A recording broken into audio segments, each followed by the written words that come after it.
امروز در استرالیا به جامعه یهودیان حمله میشه و تعداد زیادی از اونها کشته و زخمی میشن.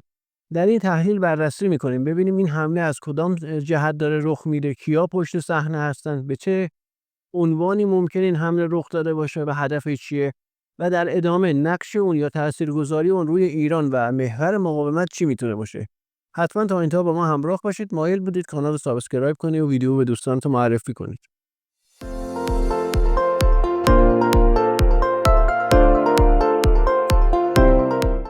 به نام خدا. سلام عرض می‌کنم خدمت شما دوستان عزیز، همراهان گرامی کانال شهر خورشید. میلاد رضایی هستم و خدا رو شاکرم که با یک تحلیل دیگه در خدمت شما عزیزان هستیم. حوادث دنیا به سرعت داره رخ میده، به سرعت داره اتفاق میفته و اصلاً وقت این که بشینیم تحلیل‌های جدا جدا داشته باشیم نیست واقعاً. و بارها شده من یک تحلیلی می‌خواستم آماده کنم بیام صحبت کنم، حتی بخشایش ضبط شده یا تحلیل کامل ضبط شده، اما اتفاقات مهمی افتاده که اون تحلیل رو نتونستم آپدیت کنم و تحلیل جدید رو ضبط کردم، مثل این اتفاقی که امروز افتاده. و اینم گوشه ذهنتون باشه، من کار رسانی به صورت تمام وقت انجام نمیدم، کار دیگه داریم انجام میدیم، زندگی شخصی سر جاش هست. بعد از وقت تایم کاری که میای خونه تازه سراغ حالا کار رسانی باید برم و این باعث میشه که یه مقداری اتفاقاتی که در روز میفته رو به صورت پشت سر هم و فوری یا سر وقت آن تایم نتونیم تحلیلش انجام بدیم.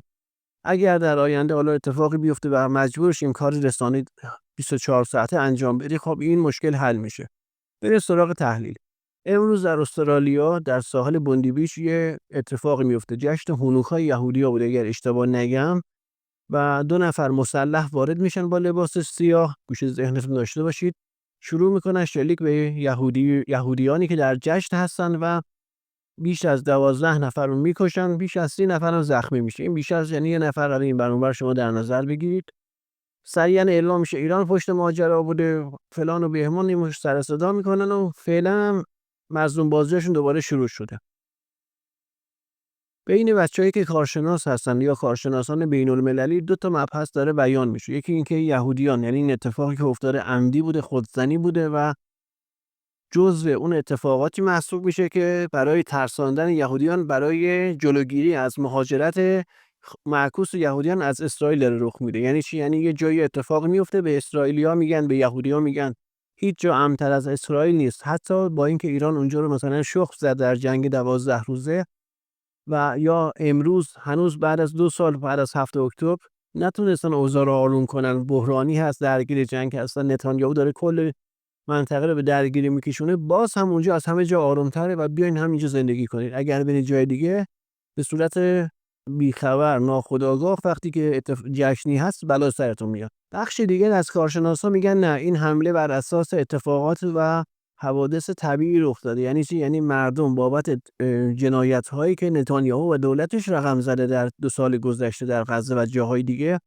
روز به روز احساسات ضد یهودی افزایش پیدا کرده و این باعث میشه که این اتفاقات رخ بده. دقت داشته باشید در یوتیوب خیلی چیزا رو نمیشه مطرح کرد. حالا اگر بتونیم لایو میذاریم و در یک لایو کامل توضیح میدم. میگن این این حملات از این بابت رخ داده، یعنی بابت احساسات ضد یهودی بوده یا ضد اسرائیلی بوده که در این 2 سال افزایش پیدا کرده.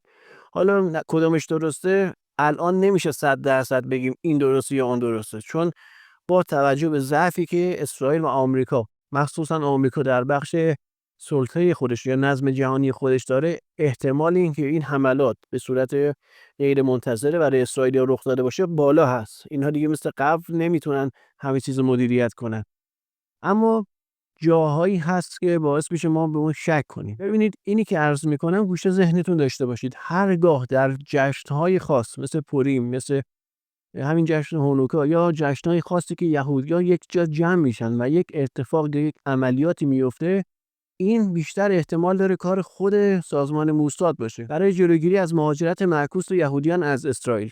حتی زمانی که اون اوایل اسرائیل داشت تشکیل میشد، اینها تو این مراسم، تو این جشن‌های خاص در عراق و جاهای دیگه انفجاراتی انجام میدادن که بعداً مدارکش منتشر شد خود یهودی‌ها پشتش بودن، که این اتفاقات انفجارا رو رقم میزنن که مردم یا جامعه یهودی رو بترسونن، اونها رو هول بدن برای هجرت یا مهاجرت به سمت سرزمین‌های فلسطین اشغالی، که این کار رو رقم زدن.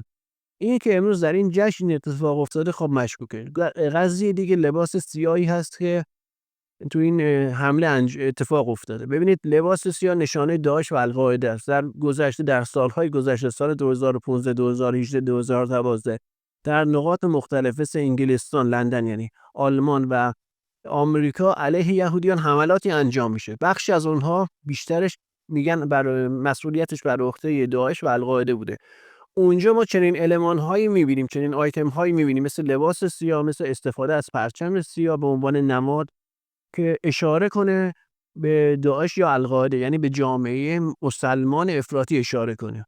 حالا چرا این بار تو این عملیات مستقیم لباس سیاه یا داعش ما ندیدیم؟ برای اینکه هدف این بود که بگن ایران مقصر، که مظلوم نمایی بزرگ در بیارن در آینده، مثل قضیه انفجاراتی که در آرژانتین در دهه 90 سال 92 و 94 رخ داده بود، انداختن گردن ایران و هنوزم در آرژانتین قاضی هر وقت بخواد خودشو عزیز کنه بین مقامات سیاسی بیاد بالا رشد کنه، میاد ایران رو متهم میکنه.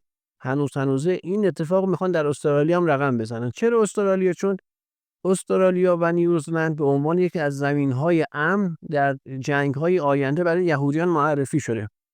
در جنگ‌های آخرالزمانی که تو کتاب‌هاشون اومده، اینها میگن استرالیا و نیوزلند و البته آمریکای جنوبی این برای ما امنه. بخش زیادی از کسایی که از اسرائیل خارج شده بودن می‌خواستن برن در استرالیا و رفتن، یعنی اونجا تابعیت گرفتن. این انفجار اونجا رخ داده، اینم مشکوک میکنه که کار خودشون باشه. پس المان سیاه، لباس سیاه، صحبت‌هایی که داره انجام میشه. ببینید این داعشی ها و القاعده وقتی میخواد یک جایی حمله کنه، اینها سعی میکنن مردم عادی رو هدف قرار ندن. چرا؟ نه اینکه دلشون بسوزه، برای اینکه بیشترین تاثیرگذاری و اثرگذاری روی اون موضوع داشته باشن. مثلا اگر میخواد به یهودی ها حمله کنه، مظلوم نمایی داشته باشه، میکنه به یک مکان خاص مثل کنیسه یا حال جشنی، مردم عادی رو هدف قرار نمیده تا مطمئن نشه یهودی ها پشت صحنه هستن و اونها یهودی هستن، اونها رو هدف قرار نمیده. اما این یک به قول معروف چراغ راهنمایی برای اتفاقات خاصی که رقم میخوره و شما میفهمید که پشت صحنه کیا هست. در استرالیا در حمله هم که امروز اتفاق افتاد، فیلمی منتشر شده که فرد یکی از افراد مهاجم به مردم عادی اشاره میکنه زود از منطقه دور بشید، برید اینجا با این هستید، و دوباره شروع میکنه شلیک کردن. مسئله دیگه که اینجا ما رو حساس میکنه اینه که افرادی که در اونجا بودن، عملیات که اتفاق میفته، شروع میکنن از همدیگه عکس سلفی گرفتن یا از خودشون عکس سلفی میگیرن. یهودی شجاع شما کجا دیده بودید؟ امروز در استرالیا پیدا شده، سر کله خونی اومده از خودش عکس سلفی گرفته. اینهایی که وقتی صدای موتور گازی میومد یا صدای موشک نیومده 7 سوراخ پیدا میکردن، میرفتن تو پناهگاه‌های میشدن، امروز در استرالیا وایستادن عکس سلفی گرفتن. خب این مشکوکه دیگه، باید روش حساس بشیم. این بحث دیگه.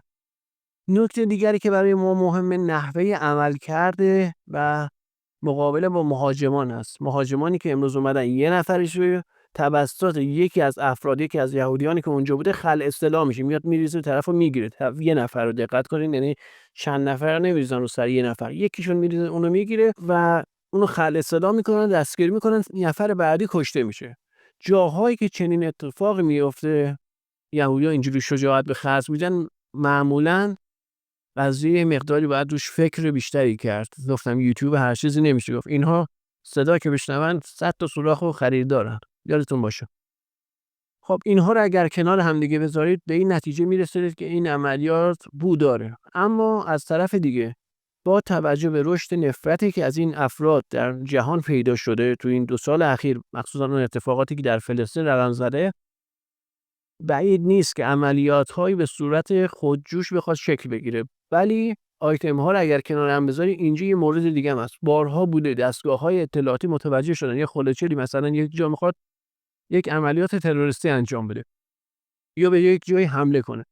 دستگاه‌های اطلاعاتی برای اینکه بخوان به اهداف خاصی برسن، نرفتن طرفو دستگیر کنن از قبل.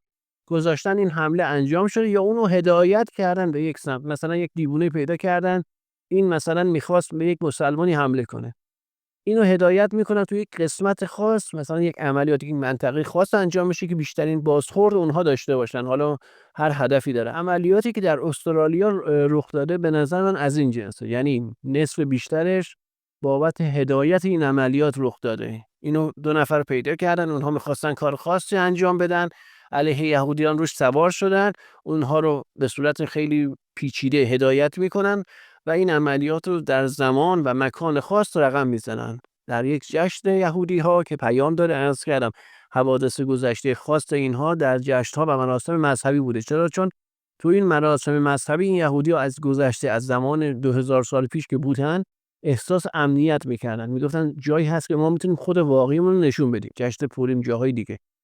تو این مراسم وقتی بهشون حمله میشه، اینها به شدت احساس ناامنی میکنن و میترسن، میگن بریم همون اسرائیلی که میگن بهترین جاست و از ما حمایت میکنه. نکته مهم که عرض کردم تو مراسم جشن نکته کلیدی است، به خاطر اینه و هدایت شده تو این زمان خاص، تو یک جشن خاص، در مکان خاص. و به نظر من عرض کردم بیشترین احتمال اینه که این افراد میخواستن عملیات انجام بدن، یک کاری انجام بدن بابت فشارهایی که روی فلسطینی ها و جاهای دیگه بوده، ولی خب هدایت شدن به اینجا. حالا این چه ارتباطی به ایران پیدا میکنه؟ دوستان برگردید به تحلیل های گذشته. تحلیل پاپی که به منطقه خاورمیانه یا ترکیه و لبنان سفر میکنه، اونجا من عرض کردم محور شرق باید کامل یک دست بشه محور شیطانی، محور غرب بشه محور مسیحیت و محور دین و به قول معروف خداشناسی، خدا باوری، اینجوری بگیم بهتره. ادیان ابراهیمی بیان محور غرب، شیطان بیاد محور شرق. این بابت ترمیم اتفاقاتی است که در زمان بایدن رخ داد. در زمان بایدن اینها اومدن همجنسگرایی و کثافتکاری دیگهشون آوردن بالا. پوتین اومد با مسیحیت ارتدوکس روسی زاویه و شمایل دینی به خودش گرفت. آقا ما اومدیم اینها رو، دنیا رو نجات بدیم. اینها کفرن، کافرن، مسیحیت اصلی ما هستیم، میخوایم اینها رو نجات بدیم. پاپی که اومده بود در ترکیه کاملا برعکس بود، اومد گفت روسیه شیطانه، ما مسیحی هستیم و میخوایم اینها رو نجات بدیم. این تحلیل ها همش پشت سر هم اگر نگاه کنید ارتباط داره به هم دیگه. زمان گذاشته میشه برای این تحلیل ها. شما برید تحلیل هایی که از ابتدای کانال من اونجا بارگذاری کردم ببینید. موضوعاتی که در مورد سودان بود، در مورد منطقه بود، در مورد ایران بود، در مورد جنگ ایران با اسرائیل و آمریکا بود، جنگ احتمالی اون زمان، محور مقاومت بود، تا همین اتفاقاتی که امروز داره رخ میده رو برید ببینید. همه اینها پشت سر هم به هم مربوطه. یعنی تحلیلی نبوده خلاف این باشه و بعد از یک جایی به بعد نظر من کاملا عوض شده باشه. اینجوری نیست.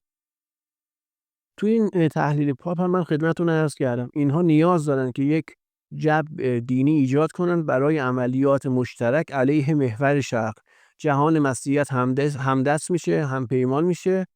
حالا اینجا میبینید یه اتفاقی هم برای یهودیان میفته، جهان مسیحیت میاد پشت یهودیان قرار میگیره. به زودی خواهید دید پاپ هم میاد شعار میده از این اتفاق بیزاری میجوید و ادامه میده اینها مظلومن، اینها بیگناه هستن و اون جو جهانی میخواد راه بندازه علیه ایران. ایران پشت ماجراست. شیطانی بعد از روسیه و چین، این بار ایرانه.